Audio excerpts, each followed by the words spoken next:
টাকা দাবির অভিযোগ উঠেছে মামুনুর রশিদ মৃধা নামের এক চিকিৎসকের বিরুদ্ধে।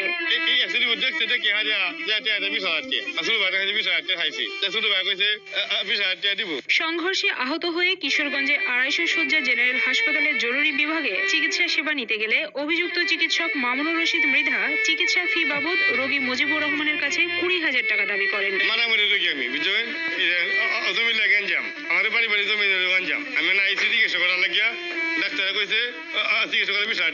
রোগী মুজিবুর রহমান অভিযোগ করে বলেন, চিকিৎসকের চাহিদা অনুযায়ী টাকা দিতে রাজি হওয়ার পরেও তিনি চিকিৎসা করেননি। এক সময় যন্ত্রণায় ছটফট করা মুজিবুর ও তার স্বজনকে কর্তব্যরত চিকিৎসক জানান রাত 10টার পর চিকিৎসা হবে, তার আগে নয়।